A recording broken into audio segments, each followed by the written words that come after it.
Selamat sore Ibu Nei selaku dosen yang kami hormati dan rekan sekalian. Kami dari kelompok 8 yang beranggotakan sendiri Milenia Aureli, Mas Yehuda Efrana Tasinalahi, Mas Sofwan, dan Mas Muhammad Bagus Tiaji. Kami akan menjelaskan penelitian dengan judul Perbaikan pada proses pemindahan baterai ke flow rack di PT YZ. Next. Abstrak dari penelitian ini bertujuan untuk menerapkan prinsip-prinsip ergonomi pada line produksi assembling di PT XYZ agar lebih optimal dan nyaman bagi pekerja. Dengan fokus pada antropometri, biomechanics and design of manual handling, serta fatigue and energy consumption, penelitian ini bertujuan untuk mengurangi kelelahan dan cedera akibat postur dan gerakan yang salah. Penerapan prinsip-prinsip ini diharapkan dapat meningkatkan kinerja, efisiensi, dan kesejahteraan pekerja. Dengan kata kunci anthropometry, biomechanics, and design of manual handling, fatigue and energy consumption. Selanjutnya, latar belakang penelitian ini karena adanya masalah terkait kondisi kerja yang tidak ergonomis di lingkungan manufaktur dan industri. Kondisi kerja yang tidak ergonomis ini menyebabkan kelelahan fisik, penurunan produktivitas, dan peningkatkan risiko cedera, terutama musculoskeletal disorder. Akibat postur tubuh yang tidak ergonomis dan bekerja yang berlebihan. Penelitian ini bertujuan untuk mengajarkan cara bekerja dengan aman, sehat, dan efisien melalui desain ergonomis dan teknik manual handling serta untuk mengurangi dampak negatif tersebut. Next. Lalu rumusan masalah yang diangkat dari penelitian ini ada 3. Pertama, apa saja titik-titik inefisiensi pada proses pemindahan baterai ke flow rack di PT XYZ yang menghambat aliran kerja. Kedua, bagaimana cara meningkatkan produktivitas kerja pada proses pemindahan baterai di PT XYZ. Dan yang terakhir, bagaimana kondisi ergonomi stasiun kerja saat ini pada proses pemindahan baterai ke flow rack. Next. Kegiatan pemindahan baterai ke flow rack di PT XYZ sebelum dilakukan perbaikan. Handling dilakukan secara manual dari storage menuju ke flow rack. Ada 2 fokus utama permasalahan supply ini. Yang pertama, bahaya saat pengangkatan beban kerja karena minimnya grip pada benda angkat. Dan yang kedua, ketinggian meja storage yang tidak sesuai untuk pekerjaan berat. Untuk pekerjaan berat, tinggi meja harus berada antara pergelangan tangan dan siku operator. Next. Tujuan penelitian ini yang pertama, mengidentifikasi titik-titik inefisiensi pada proses pemindahan baterai ke flow rack di PT XYZ yang menghambat aliran kerja. Kedua, mengembangkan metode untuk meningkatkan produktivitas kerja pada proses pemindahan baterai di PT XYZ. Dan yang ketiga, mengevaluasi kondisi ergonomi stasiun kerja saat ini pada proses pemindahan baterai ke flow rack di PT XYZ dan mengusulkan perbaikan yang diperlukan. Selanjutnya bisa dijelaskan oleh Mas Bagus. Terima kasih. Oke, untuk selanjutnya yaitu metode penelitian. Di sini ada metode penelitian dan juga alur bagan, di mana metode penelitian yang digunakan adalah metode kuantitatif. Dipilih karena data yang akan dikumpulkan berupa angka yang dapat diukur dan dianalisis secara statistik. Penelitian ini dibagi menjadi beberapa tahapan, seperti bisa dilihat pada alur bagan ya. Yang pertama ada mulai, kemudian perumusan masalah, pengumpulan data, pembahasan dan analisis, kemudian kesimpulan. Terus kemudian data yang dikumpulkan dari aktivitas terkait antropometri, biomechanics and design of manual handling, serta fatigue and energy consumption. Data ini kemudian diolah untuk merancang alat bantu yang ergonomis. Analisis risiko dilakukan untuk mengurangi potensi cedera dan kesimpulan serta saran diberikan untuk meningkatkan produktivitas dan ergonomi di PT XYZ. Nah, mungkin di sini saya akan sedikit menjelaskan mengenai kata kunci kelompok kami. Yang pertama, ini ada antropometri, di mana antropometri ini merupakan bagian dari ergonomi yang secara khusus mempelajari ukuran tubuh yang meliputi dimensi linear, serta isi dan juga meliputi daerah ukuran, kekuatan, kecepatan, dan aspek lain dari gerakan tubuh. Ketika merancang suatu produk, faktor manusia yang berhubungan dengan antropometri harus diperhatikan, karena dimensi objek harus bersesuaian dengan pemakaiannya, maka perlu dilakukan analisis data antropometri untuk kajian ergonomi yang mempertimbangkan ukuran-ukuran fisik tubuh manusia. Selanjutnya kata kunci yang kedua yaitu biomechanics and design of manual handling. Menurut Chaffin tahun 2006, biomekanik adalah ilmu yang menggunakan hukum-hukum fisika dan mekanika teknik untuk mendeskripsikan gerakan pada tubuh dan memahami efek gaya dan momen yang terjadi pada tubuh secara kinetik. Ilmu ini melibatkan penerapan prinsip-prinsip biomekanika untuk merancang tugas-tugas manual agar lebih aman, efisien, dan ergonomis bagi pekerja. Dikarenakan keterbatasan tubuh manusia dalam manual handling, maka dibutuhkan perhitungan dan analisis biomekanika untuk menciptakan lingkungan kerja yang nyaman dan ergonomis bagi pekerja. Selanjutnya, kata kunci yang ketiga, yaitu fatigue and energy consumption. Kelelahan kerja merupakan salah satu sumber masalah bagi kesehatan dan keselamatan kerja. Kelelahan atau fatigue adalah fenomena yang umum terjadi pada berbagai tipe pekerjaan, dan setiap jenis pekerjaan mempunyai karakteristik kelelahan kerja tersendiri yang berbeda dimensinya. Kelelahan akibat kerja seringkali diartikan sebagai menurunnya efisiensi, penampilan kerja, dan berkurangnya kekuatan atau ketahanan fisik tubuh untuk terus melanjutkan pekerjaan yang harus dilakukan. Oke, di sini terdapat hasil penelitian data perhitungan NIOSH sebelum dan setelah perbaikan. Jadi bisa dilihat di sini ada tabel data sebelum perbaikan, dan yang sebelah kanan ini merupakan data setelah perbaikan.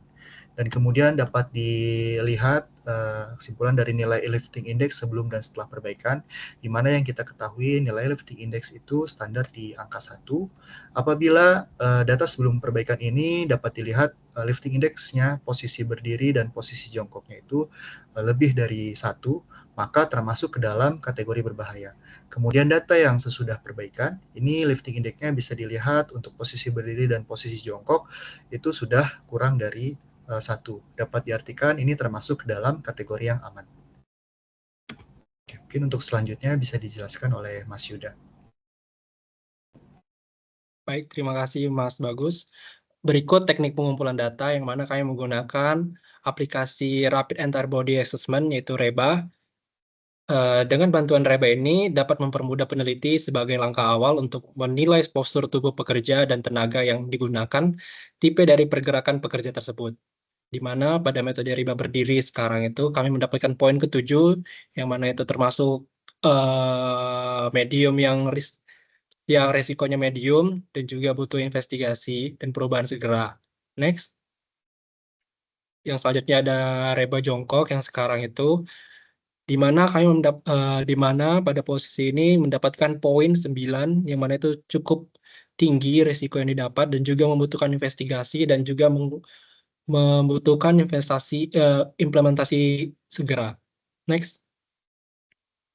Selanjutnya pada REBA berdiri yang mana itu usulan dari kelompok kami mendapatkan poin 3 yang mana sudah masuk kategori yang sangat rendah, resikonya rendah dan juga tidak memerlukan sedikit perubahan.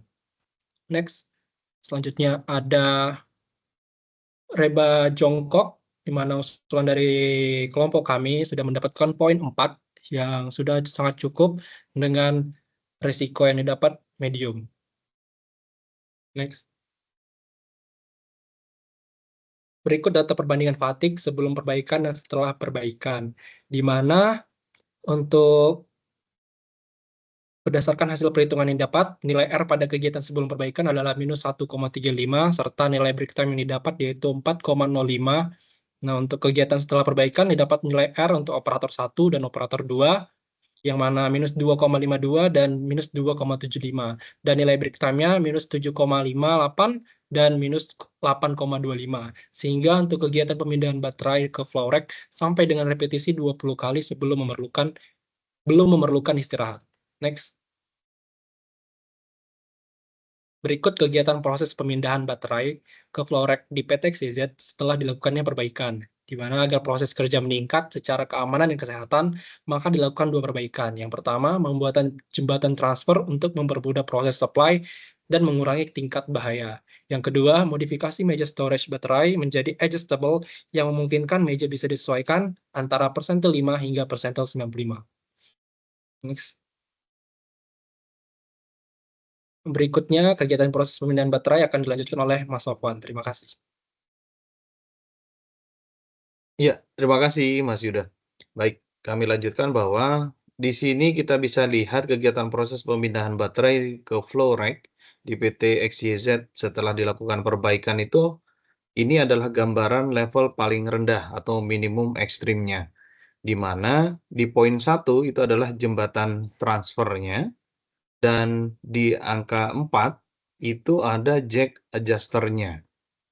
Nah, disinilah tadi perbaikan yang disampaikan sama Mas Yuda itu adalah jembatan transfer di nomor 1 dan adjustable untuk meja storage-nya di angka 4. Nah, ini adalah gambaran level yang paling rendah. Ini paling kecilnya atau paling minimum ekstrimnya. Oke, next. Ini adalah gambaran untuk level rata-rata atau average-nya, di mana persentasenya atau persentilnya itu di persentil 50 ya, 50%. Baik, next. Dan ini adalah level paling tingginya atau maksimum ekstrimnya. Ini di persentase persentil 5 sampai dengan persentil 95, tetapi kita ngambilnya untuk yang gambar kali ini adalah persentil 50. Jadi ini adalah gambaran level paling tinggi. Untuk adjustable-nya bisa sampai dengan maksimum ekstrim di 89,05 cm. Baik, lanjut. Jadi kesimpulannya, yang pertama, peningkatan handling dilakukan dengan penambahan jembatan transfer sehingga proses angkat baterai secara manual menjadi lebih ringan dan mudah. Terus yang kedua, nilai rata-rata konsumsi energi operatornya menjadi berkurang setelah cara bekerja dilakukan perbaikan, yang semula angka atau skornya itu adalah 3,03 menjadi skor 2,46 dan 2,39. Sedangkan yang ketiga, nilai korelasi mendekati 1, artinya semakin banyak frekuensi pekerja melakukan kegiatan, semakin besar energi yang dibutuhkan oleh pekerja tersebut. Yang keempat, kesimpulan keempat, ketinggian ideal meja kerja yaitu 89,05 cm. Dengan modifikasi jar tersebut, maka perbaikan desain meja kerja mencakup 3 prinsip dasar antropometri, yaitu yang pertama desain for extreme, itu di persentil 5 atau persentil 95. Sedangkan yang kedua adalah desain for average, di mana ini mengambil persentil 50%, dan desain for adjustable-nya di persentil 5 sampai dengan persentil 95. Di gambar tadi disampaikan persentil 50%. Baik, jadi sarannya perbaikan pada proses pemindahan baterai di PT XYZ tersebut bertujuan untuk meningkatkan produktivitas kerja dan mengurangi resiko cedera pada pekerja. Jadi pemilihan desain yang ergonomis dan dapat disesuaikan merupakan hal yang sangat penting agar dapat memenuhi berbagai kebutuhan antropometri dari setiap pengguna. Jadi untuk mendukung efisiensi dan aksesibilitas dalam bekerja, disarankan untuk melakukan evaluasi rutin penggunaan alat tersebut. Oke, next. Ini daftar pustaka atau kajian yang dilakukan oleh peneliti. Ada 6 ya, ada 6. Baik, itu terima kasih.